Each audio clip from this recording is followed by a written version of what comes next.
mentioned, I have had the privilege of working with your district for, it's been 6 years actually. And so I'm thrilled to be able to talk to parents this evening. And I am also thrilled to see all of you here. Hebe is a wonderful partner that I'm bringing on to speak to this group because she has a great set of experiences as well. She works in a charter school in Newark and works with younger children and families. And while my experience has primarily been middle school to high school, she brings the elementary school piece. And so between the two of us, I think we pretty much can answer as many questions as you guys can throw at us. So with that, I'll start. Russell, if you don't mind. So I always start with what are restorative practices, because I think that people use the term quite a bit and very loosely. It really does get thrown around quite a bit, and it is about really strategies that are going to help you to build a healthy and strong relationship and community. That's what restorative practices really is about. And so sometimes you hear interchangeably people say restorative justice or restorative practices. And that is something that I'd like to hammer in, make sure people get before we even start, is that restorative practices is all of the things that help us to create great, healthy, open, wonderful relationships and communities. Restorative justice is what you do when something happens. And you can't use restorative justice without using restorative practices. If we can just move to the next slide, Russell. The paradigm has been lately that, discipline is now having a restorative approach, right? So we've gone from, punishment to consequences to solution focus to a restorative approach. But not everybody understands the whole concept of restorative practices to restorative justice. And when they say that they have a restorative approach to discipline, they're only focusing on the justice piece. And so we have to be clear that when we're saying that we have a restorative approach to discipline, we start with building the community and the relationships before we even get to dealing with the infractions. Russell? So there's this thing that we always, it's a shorthand. It's the 80-20 rule. So 80% of the time that anyone is working towards a restorative community, they're talking about the restorative practices, the building of communities, the building of trust, the building of relationships, the building of open communication and making people feel safe. That's what the restorative practices is. And you have to do that 80% of the time before you can even start to touch this restorative justice piece. Restorative justice is, what are the consequences? How do we address any infractions that have happened? But if you think about it, if somebody doesn't feel like they belong into a community, what is going to make them want to do better if they have done and harmed that community? So you have to make sure that people feel like they're a part of something before you start working on the restorative justice piece. And so, Russell, if you can change the slide. So this very wise woman who I really adore by the name of Assistant Principal Sheila Murphy said that the reason we do the 80% first is because we're creating a community that's worth remaining a part of. And how and when there is a transgression, making sure that we're handling matters in a way that allows victims to feel heard and transgressors to feel sorrow, understanding, and redemption, and feel invited back into the fold. That is a perfect explanation of restorative practices. In fact, it's the best that I've heard thus far, since it's in my now everlasting deck. So might have to pay you some royalty for that, but it is a great expression of what it is. And if you think about it, if somebody is feeling a part of something. They feel a part of your family. They feel a part of the classroom. They feel a part of the school community. When they've harmed someone, it matters to them. That's right. And so you have to get them to the place where it will matter to them, because that's when you can start to make real change on behavior, right? So it really is about first spending the time to create that space so that people do feel like this is something worth me keeping a membership of, me staying involved in. Russell? And I was going to jump in and talk a little bit more about the importance of relationships. And we talked about this a little bit last time too, and looking at ways to not only have those relationships, but also to take some of this and use it at home. And I do love that quote, Sheila. It really puts into perspective the importance of belonging first. And then because you have that relationship, you care about what happens in your community. So one of the things that I really like about restorative practices is that all voices are valued and everybody needs to feel heard. And I think Tanya and I were talking, and I think last time too, we discussed a little bit about the importance of having patience. Things don't always happen right away, and to ensure that all voices are valued and that relationships are central, that does take time, and it does take practice. I think when we look at holding everyone to high expectations, we also want to look at the ways that we support them. So we expect high expectations, but we also have to be there to support someone when maybe they're not quite meeting our expectations.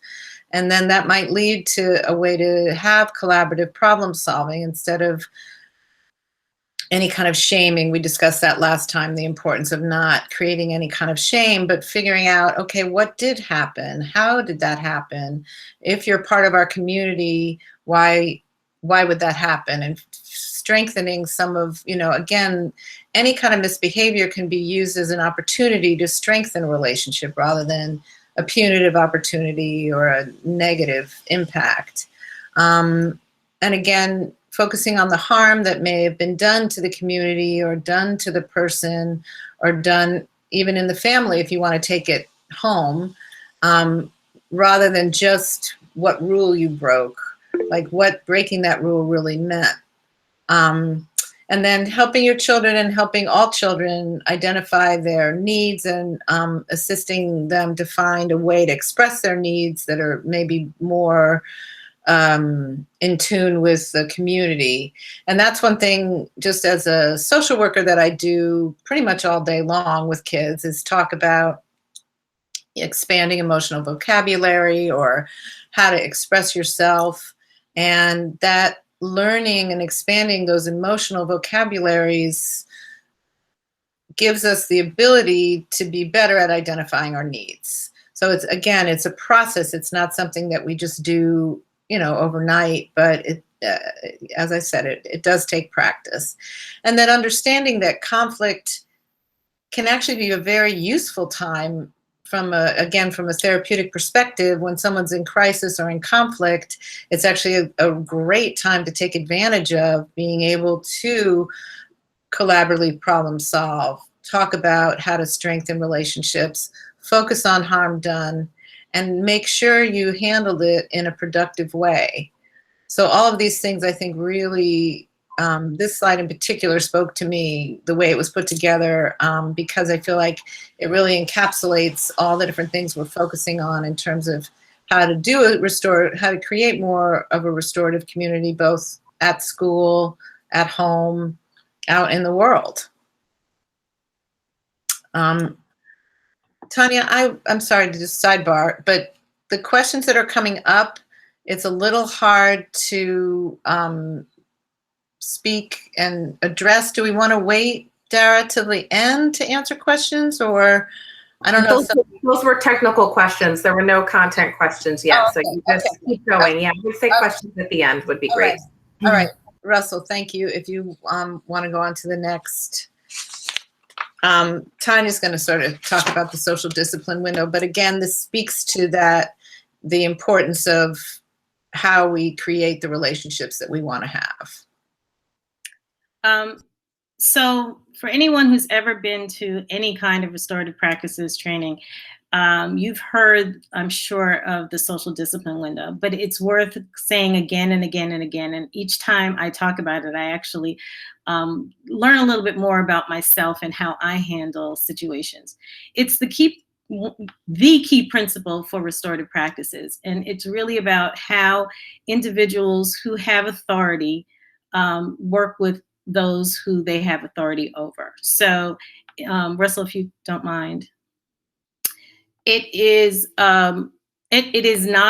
was not created for restorative practices. It actually was created by, I think, Harvard Business School, and it talks about just how one would deal with those in authority. One who has authority would deal with others that they have authority over. But it works so well with how we as adults work with children. A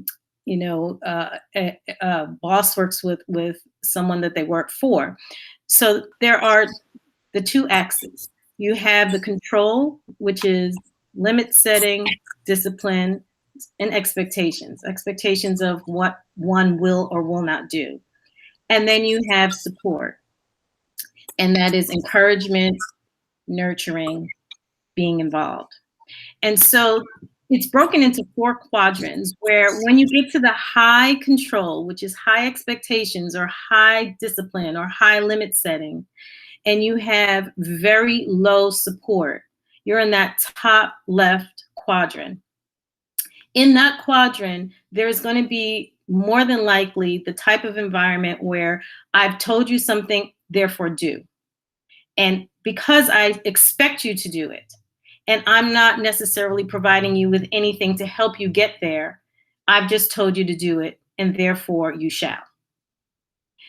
If you look to the other diagonally across, high nurturing, high support, but very low limit setting, very low expectations. It's, I feel so badly for my whomever, I'm going to do it for them. I want to make sure that they're okay, so I'll take over and I'll do it. And I'm speaking as a parent. As a parent, I have done both, right? I have been that parent that says, I'm not having a conversation with you. I'm telling you to do it and figure it out.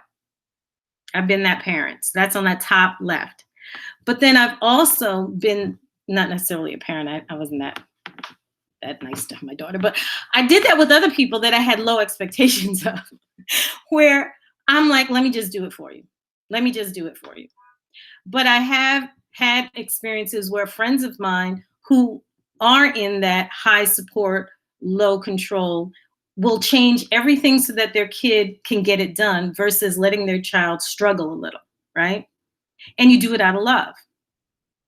That is in that that right lower quadrant. Then all the way in the center at bottom is low control, low support. That is, I'm not engaged at all. When you get to that blue, that's high support and high control, high expectations. And if we can move to the next slide, we'll fill that in. We use our own shorthand language. So the high control, low support is a punitive method. It's kind of how I grew up. I don't know how many other people grew up that way, but I definitely was raised in that little box. And it was because I told you so, no conversation, no explanation, no support, you just need to do it. That punitive is what we now call in restorative practices the 2 box. Then you have the 4 box. That's the permissive. That is, it actually makes you oftentimes feel good. The 2 box makes you feel like you're in control. The 4 box makes you feel really good. You feel like you're saving the world. You feel like you're taking care of things. You feel like you're nurturing and not actually allowing that individual, whether it's your child or somebody you're working with or who's working for you, to get the opportunity to grow because you're doing it for them. I have been in that position not as a mother necessarily, but I am the cousin that everybody comes to get work done, get things done, come fix this, come fix that. And as the cousin who loves them, I will do it for them. But then by me doing it for you, how do you actually learn how to do it for yourself? And that's the problem in that box. And just to give just a general example of what I end up doing for somebody is it could easily be help me with my budget because I'm 40 something years old and I still can't figure out how to make ends meet. So I will completely put everything together, have all the automatic payments, do everything and walk away. So you've never actually learned how to create a budget. So when your circumstances change, you're still back in the same situation you were in before I got there. And that's just, I'm bringing that up because that just happened. But the point I'm making is that these boxes we can go into naturally without being very mindful, right? So we all have a tendency to be in one of these different boxes. The not neglectful box, no one ever wants to admit they're in that box, but I will. I've been in that box when I'm done. I just don't, I'm not interested anymore. And therefore I'm in a not box. I have no expectations of you doing whatever it is you think you can do or won't do, not interested, nor am I going to put any energy into it. And that can be fine if I have the kind of relationship where I don't have to interact with you. But that can be very dangerous if it's of somebody that I actually do have to interact with. And the with box is where we strive to be, and that is our restorative box. And what that means is that we have high expectations. We believe that you can do whatever it is that we've set out to do, but we're going to give you the support to get there. And that means knowing when to pull back, knowing when to give more. And as Hebe said about being patient, being restorative and being in that with box does require patience. What it requires is knowing sometimes I'm going to have to give a little more because it's taking you a little longer. And it's not that it's from lack of trying, it's just taking you longer. And sometimes it means I'm gonna have to pull back a little and you're gonna have to spin your knee because you gotta learn what that feels like while I'm still here to protect you. And putting people that you have some authority over in that with box with you is not only doing something for them to help them, but it's also helping you because you start to understand where boundaries are and how you can help individuals grow in capacity. So the social discipline window is the cornerstone of restorative practices. It's everything that we talk about is in that with box. Everything that we suggest that you do is going to be in that with box. We're not going to tell somebody what to do. We're going to ask them to work with us until they get to a place of self-sufficiency so they can do it themselves. Russell? So how do you stay in that with box? Because again, it is not necessarily, I mean, there's some monks that'll stay in the with box without any effort, but most of us need to make some effort to stay in that with box. There'll be times when you slide into one or the other, and there'll be individuals or circumstances that trigger you to go from one to the other. So you just have to be mindful of it. And one of the ways that you do is that whenever there are issues, you ask open-ended questions, and your tone is that of respect and non-judgment. Non-judgment is a huge piece of this. Because when you're asking people what's happened, what's going on, you need to allow them to feel safe enough to tell you. So having that tone and that openness allows for you to stay in that with box. When something does happen, if there is an event that happens, some transgression, you're asking what happened, and then with empathy, you're finding out, the circumstances behind it and who was affected by it and what needs to happen. And you do that in a tone, again, that allows for people to feel like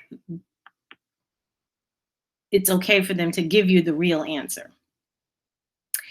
And patience is also required, particularly when you're talking about younger kids, because the story of what happened can be a very long story with a lot of winding roads.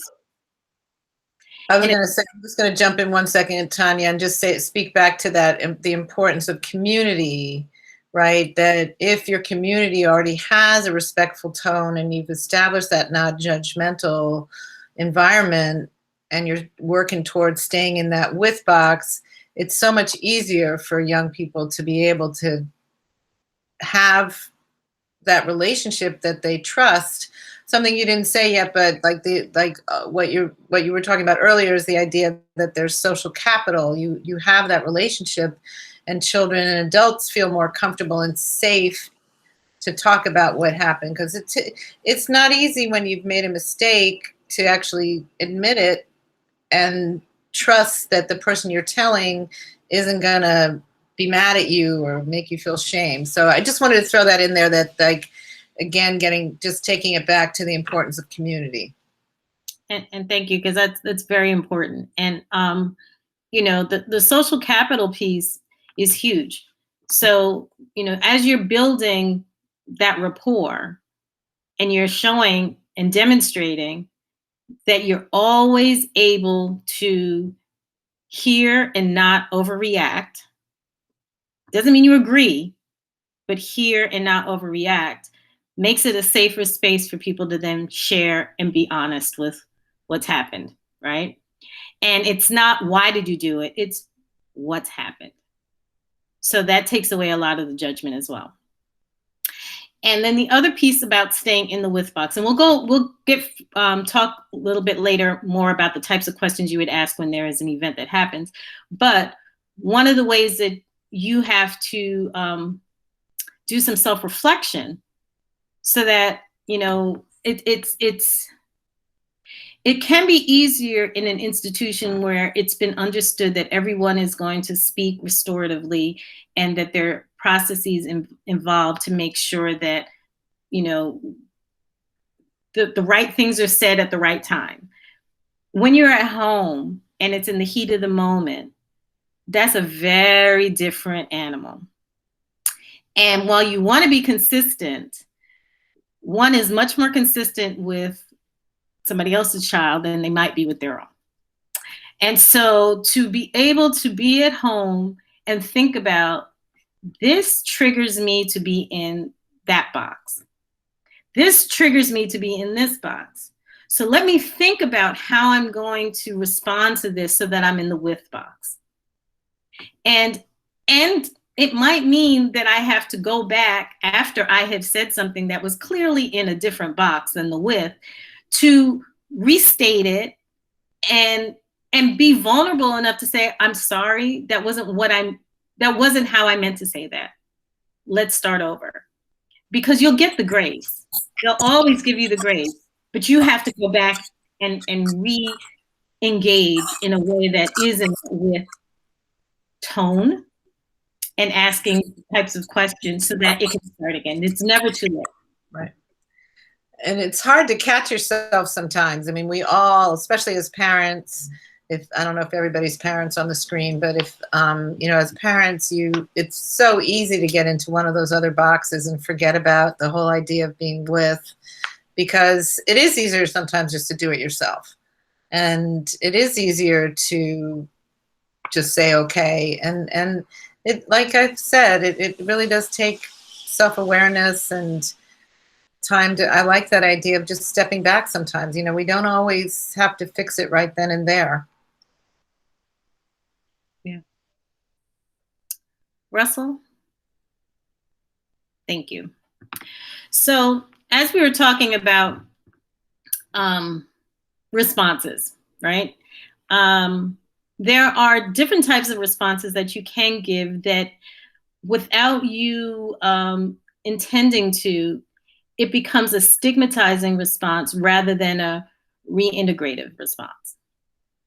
A stigmatizing response really does talk more about, it's saying you, rather than the act is the problem. And if you think about it, and I can only speak for myself, I've grown up where we've heard this kid is the, right? Or I've worked in places where it's this kid is the, and a child can easily be labeled and carry that on their back for a behavior that they have done. It could be years ago, but then they start to become that behavior. And that's because we've created that environment for them. And so there's nothing wrong with making sure that somebody recognizes that they've impacted and hurt people that are in their community. There's nothing wrong with that. But it has to be that what they've done, not who they are. And so, again, when we're talking about being self-reflective, not using the you, but saying this behavior is the problem. This behavior is what we have to address. This behavior can change, which means you're redeemable, right? If it's you, and if that's who you are, then how are you ever going to be able to change to come back into this community? But if it's the behavior can stop. Hebe? I was going to say that when we look at behavior, we want to be sure to look at what perhaps we're doing that might be contributing to that behavior too. We, again, as a community, as a school, to make sure that we're not feeding into a behavior that may express itself negatively. Again, that's that self-reflection. I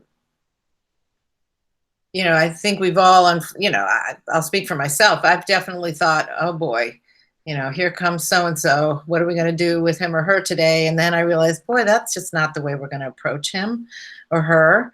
This is great. We've got this, So I think that's just another piece in terms of reintegrative to make sure that as a community, we're not feeding into some aspect of the behavior that we want to see change. Thank you. Yeah. So, affective statements. They are one of the tools that we use to help to create a positive community, a restorative community. They are not necessarily statements that roll off your tongue. However, they do make huge impacts if done correctly. So an affective statement is really how you identify that somebody's behavior has impacted you. And so I'm going to just run briefly through a sort of a breakdown of how you create an affective statement. Russell? There are 4 things that you need to make a really good affective statement. An observation of the behavior, and that is really pointing specifically out about what you've observed, okay? And it has to be free of judgment and critical or criticism. It's just, this is the behavior that I've observed. And again, we are separating that from the individual. This is the behavior. Okay, if you can move on to the next, it's feelings. Now, this is a tricky one because it's how does this behavior make me feel? And it's not just something that, we have to use, but you want to teach your kids to use this as well. How does it make them feel? And the thing that was very interesting when I first started doing this is they said, okay, you can't use pseudo feelings. I was like, well, what's a pseudo feeling? It's like, I feel disrespected. I was like, well, that takes out a lot then. Like, no, why do you feel disrespected? That's the feeling, right? So I feel hurt. I feel threatened. I feel disappointed. Like those are the words that you have to use. And so that you can get drilled down to how, what I observed, that behavior, how it has made me feel. And then the next is needs. And so I need this. So the idea is I feel this because I need this. When I saw this, it made me feel this and I need X, right? When we're tired, you need rest. When you're hungry, you need food. When you're scared, you need safety. So when I saw you jumping off the dresser onto the bed, it made me feel scared and unsafe because I need to know that you are going to be safe. All right, so that's what we've got. Now, the last piece is a request. And the last thing is that, so I'm not going to say, when you jumped off the dresser onto the bed, it made me feel scared. I need you to be safe. So I'm telling you not to jump off the dresser anymore. That's the wrong ending, right? That's the bad dismount. So you're asking the question. So what I would like you to do, right, is my question to you is, can you agree to not do that anymore? And we find another way for you to have fun. That's one of the ways that we can do this. And it might be that, you know, there's an explanation as to why I'm jumping through. I have all this energy. I just had ice cream. I can't help myself, you know, and then we can continue to work with that. But at least we have an understanding of, I've said that this behavior, not you, this behavior is a problem. I've expressed my need. I've then, you know, said that, well, I expressed my feelings, I've expressed my needs, and I've come up with what I'm asking of you. And then that starts, hopefully, a conversation. That's the point. After we've done this affective statement, it should start a conversation so that we can talk about why you feel the need to jump. And so we can talk about what would be a better alternative. And then we can come up with something together. And that's how we get to that with. It's because it started this conversation so we can come up with something together. So the last thing here that I wanted to talk about are affective questions. They are the kinds of questions that you might hear that kids are being asked at school. It's certainly something that you can do at home. And it's when there has been a specific incident and someone has been harmed. An affective question, there's two sets. One is for the person who has been harmed, and the other is for the person who has done that transgression to harm someone. So these questions right here are for those who've been harmed, because oftentimes when there's two kids in an incident, we pull the child who's done the transgression, we talk to that child, and we let the child who's been hurt just go. But we never really talk to them to see what their needs are. So we start with, what did you think when you realized what had happened? It's their opportunity to tell you what happened and how they were feeling when it happened. And then we ask, you know, what harm or impact has that had on you and anybody else? And what was the hardest thing for you in that environment and in that incident? And what do you think needs to happen to repair the harm and make things right for you? That's possible for you. It seems like they're very stylized questions. But the thing is that many times when somebody has been harmed, they never get their say. They never get a voice. They never get to talk about it. And this gives them an opportunity to share and to let it go. And it helps with the healing of whatever that harm is. And they also get to be a part of the conversation about what they need to make it right. And, you know, again, we say that's possible, but at least they get to say, what I need is for him to say sorry. What I need is for her to, you know, not yell at me anymore, or whatever it is. And that then can start a conversation that the two of them can have. I wanted to just jump into Tanya, because I think sometimes we as adults want to fix things for kids. And the beauty of actually asking the person who may have been harmed in the situation is they might have a fix that's completely different than what we would fix. Like we think, oh, well, so-and-so needs to say sorry, but maybe there was a misunderstanding and, you know, it's something that happened earlier in Spanish class or in the bathroom. And so you never know until you've heard the whole story how repairing the harm might work for both sides of the story. And I think it's that piece is just so important to give voice to everyone. Because what our fix might be as adults might be very different than what either child needs. So I just wanted to jump in about that. And although these questions seem a little awkward, they're pretty easy. And kids really respond well. Very true. Very true.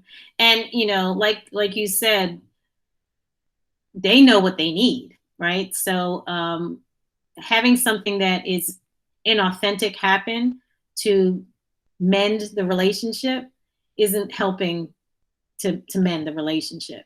The relationship is between those two, and they have to work on how to mend it. And you stepping in to fix it isn't, you know, that again is in that 4 box. And so you're not giving them the opportunity to fix it themselves.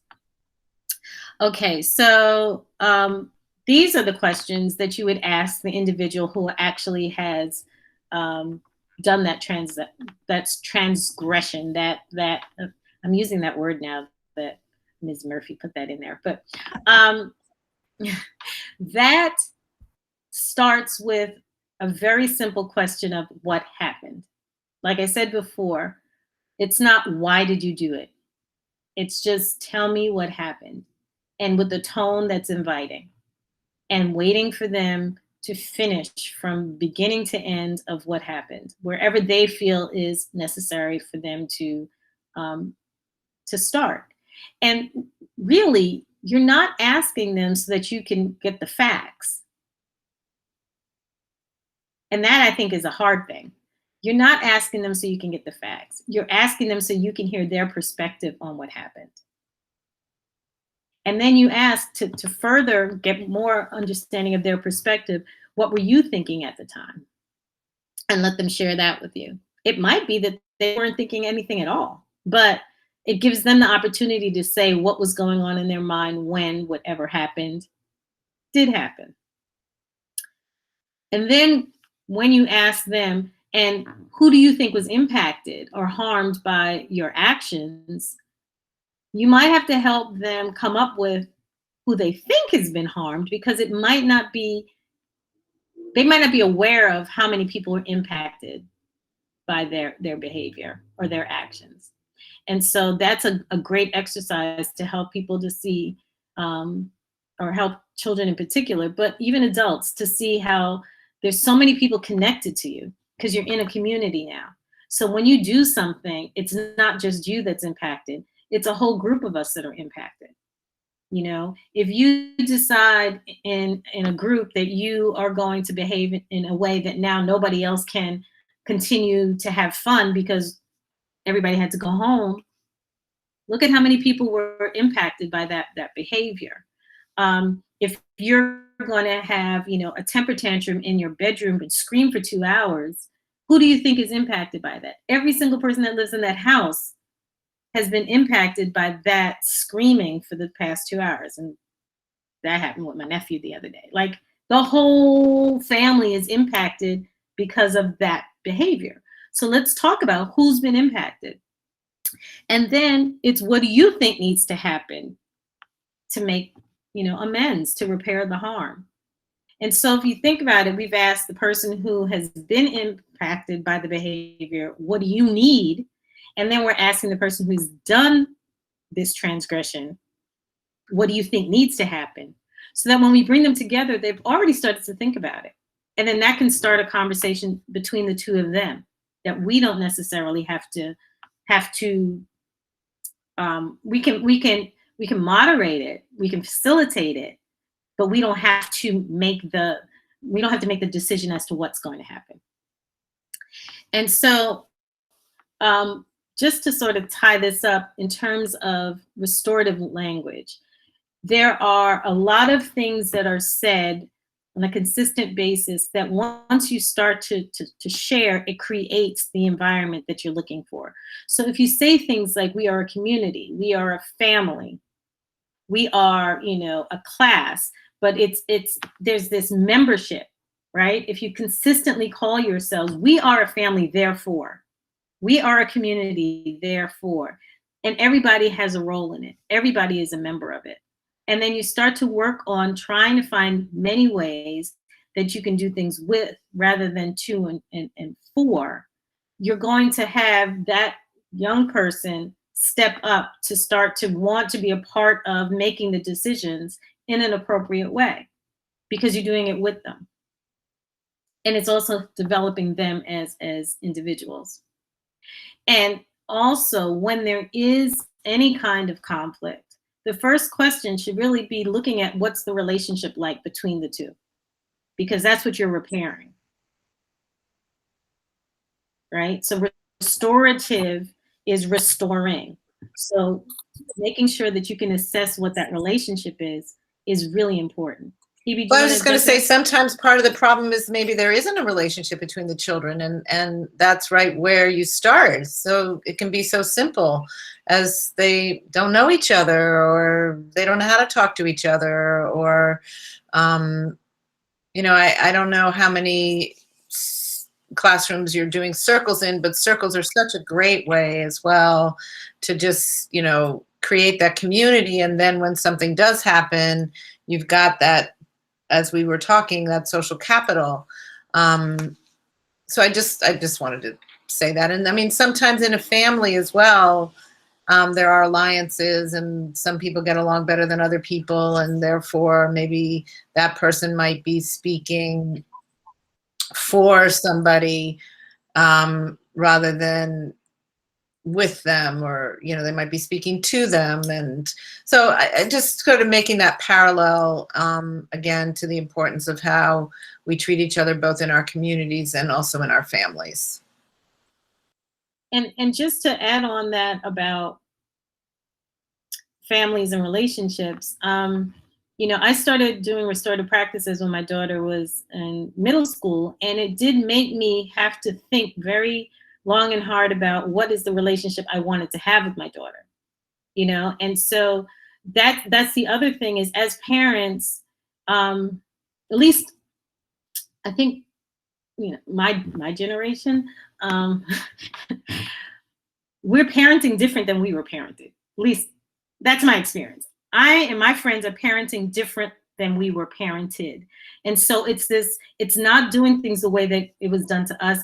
And I shouldn't say done to us, done with us.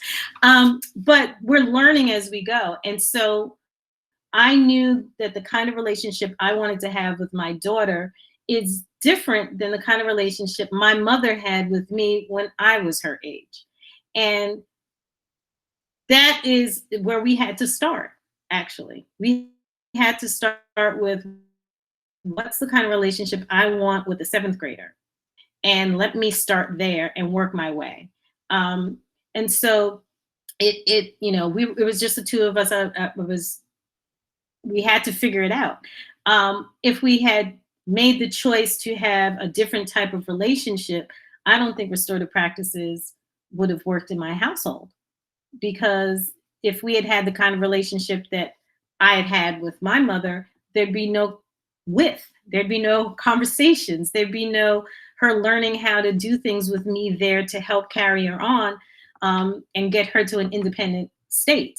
So the relationships among siblings, the relationships with parents and kids is something that ends up being sort of reflected as you're having these conversations. Is this hard? Do I need to tweak this? Do I need to be a little bit more vulnerable? Do I need to share a little bit more? Do I need to hold back and not be so much in the 4 box? You know, what are the things that I need to do to make sure that this relationship stays in that with box and is strong?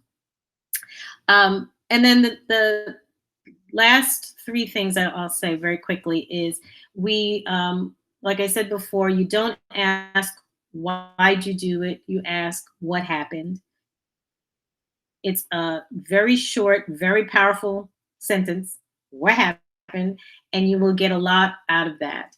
And then thinking about how that event or behavior impacts other people, and what are the needs of those that have been involved, instead of you putting that on from.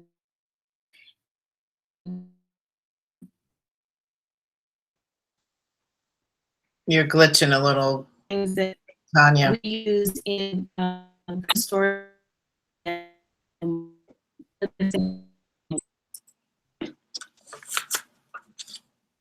I don't know if we Stevie, can do. did you say something? Yeah. Tanya, you're kind of glitching. Oh, Maybe okay. exit. Well, Maybe go does out. anyone have any questions? If you, sometimes that helps with the connection. If you exit the meeting and come back in, I'll admit you if that's an issue. But we can hear Hebe if we're not hearing you for answering questions. Yep. So I just also just had sort of a final thought. I know we have elementary and middle school families, right? And transitioning elementary school kids to middle school. And that was one of the things I just wanted to share. I've been answering a lot of questions, open-ended questions with kids. We've done some circles and just about how our fourth graders are feeling. For me, it's fourth to fifth. That becomes middle school. But for you, it's fifth to sixth. Is that right? So just how the kids have been feeling. And some of the questions, were a little bit just kind of simple and so sweet. Is it going to be hard? And what's it going to be like? Do we still have social studies? Are we going to have science? They had all these questions. And so I just wanted to sort of put that out there as a very sweet, lovely way to kind of continue with restorative questions and restorative practices, or start restorative practices even more fully at your schools. And what I did was, had the children asked questions, and then the next week we met again and we sort of addressed those questions and shared them with other scholars and we call them scholars. And I also think just for taking it home, being open and aware that the kids are really thinking about all these different things and using restorative to open the conversation rather than, I think it's so hard. We want to make everything okay for our kids, but part of the restorative practices is also teaching them the skills they need to be able to ask for what they need and to expand their emotional vocabulary so they can express their needs more clearly and so that they learn too. So I just wanted to share that final thought before we go to your questions. I'll mute myself, or I don't know, Tanya, it looks like you're back. Yes, she does look like she's there. There weren't questions in the chat, and I think we're a small enough group that people can come off mute if they would like, but if you're more comfortable writing the question in the chat, we're all looking at it and we will read it. And certainly if there aren't questions, I am confident that we can raise a couple on behalf of our community if we need to in the last few minutes. But we'll start with just seeing if anybody wants to come off mute and ask a question, and we'll also look to see if anybody writes anything in the chat.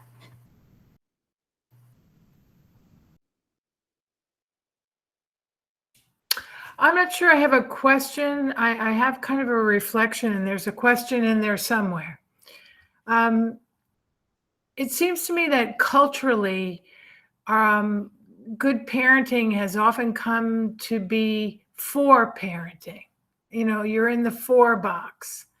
And that kind of cuts against the underpinnings of what we're trying to achieve for our children. And I'm wondering, am I alone in feeling that way? Is it just because I came up in the hard scrabble 1 of 11, and I definitely probably was a little bit more in the slightly neglectful area. But it seems to me that there's just a lot of for parenting. We have to do it for our children. I think one of the things that's really hard is that we see so much, all the media, all the things that people are doing, all the, honestly, the pressure that parents feel on a certain level, it sometimes you feel as if you're not in the for box, you're not a good parent. Right. I have children that are 23 and I'm still trying to stay in the with box. It takes a lot of strength. Yeah. It's not easy to be a good parent. It's not always very fun. But in the end, I think, well, this is not a simple answer, Sheila. It isn't. I think restorative can really help take, sometimes when we feel like we're in the 4 box or any of those boxes that isn't the with box, that's can be like a signal, a self signal. That's not quite the right word, but a way to remind ourselves that we need to take some time here. We don't know the answer. Maybe we don't know what the right thing to do is. And I remember, just a silly example, my kids were like, oh, we're the only ones, I have twins, we're the only ones without iPhones in the entire school. Yeah, I was, well, okay, maybe. But, we had to tough that one out. We had to wait till, the such and such a age. That was our family rule. And, there was an assembly where kids were supposed to take out their iPhones, and evidently my 2 were the only 2 that didn't take out their iPhones. So that, but you stick with it. And then I think in terms of teachers and administrators, it's a lot of pressure, and being good at what you do is not always easy.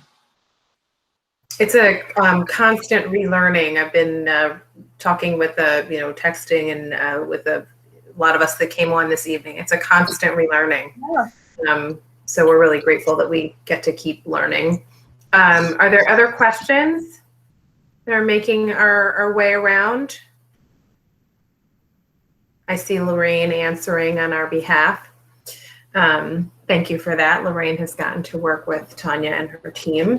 Yeah, I think it's a lifelong kind of thing. Like, I came because I'm like, oh, Tanya's going to be there. So I always felt like you have to keep immersed in it. You have to keep looking at it and going, oh, did I do that? Or, how could I?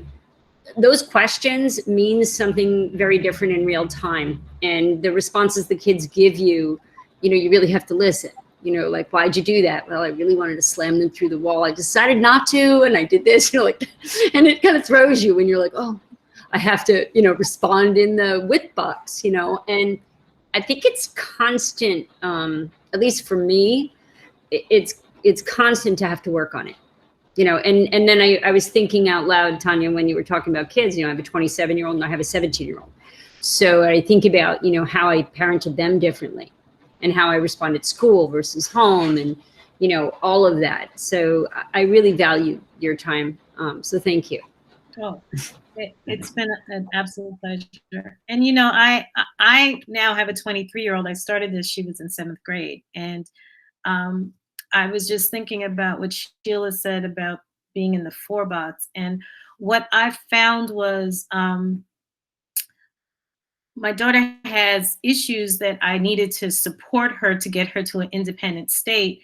But what I did, my expectation was that she was going to be financially independent and living on her own by October after graduation. And this was not told to her, 2 months before graduation. This was something that we talked about for 5 years. And I was in that with box really close to the 4 until I slowly got myself into that space, right? And everything was always presented as, this is the expectation and I will do what I can to get you there. And so sometimes it felt like it was a lot more on the 4. And I think she probably thought it was 2, because I'm not sure she recognized, it was like, well, what's going to happen if I don't?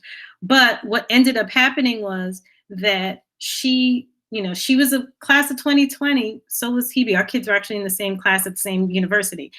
It was a mess last year, but she was able to stay focused on, this is what I need to do. And she now has a job. She's fully independent. She has her, the place that I told her that I would get for her if she was, well, I didn't get for her, but I would give her if she was financially independent.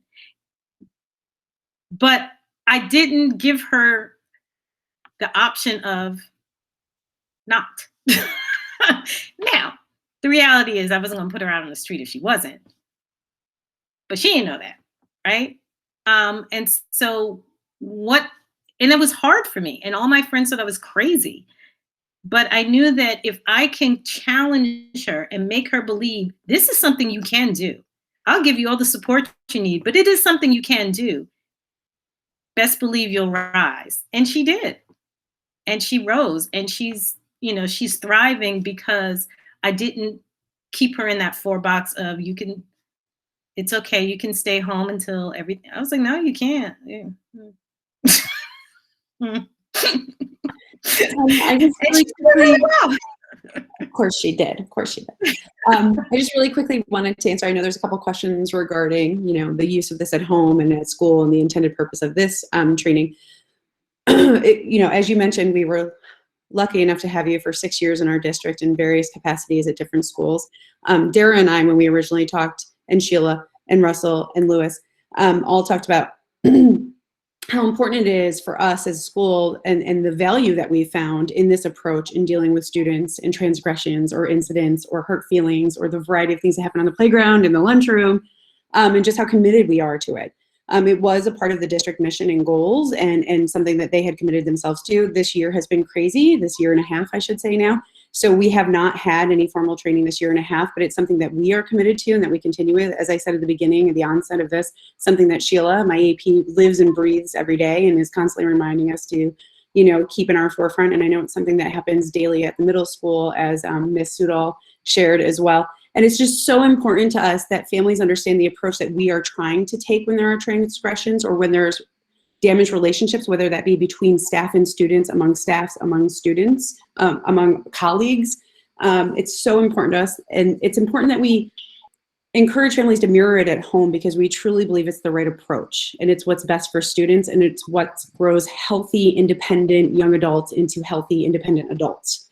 And so we can't stress enough that yes, this is something we strive to do all the time. It's imperfect, but we're always reflecting and looking at it, both in the school itself and in the relationship surrounding that. But also we encourage families at home to try this as well because we're all parents. Most of us are all parents here, and there's struggle. And I just the whole time I'm watching this, I'm thinking like, God, I'm in the 4 box or I'm in the 2 box like all the time at home. While at school, I'm constantly trying to be in the with box.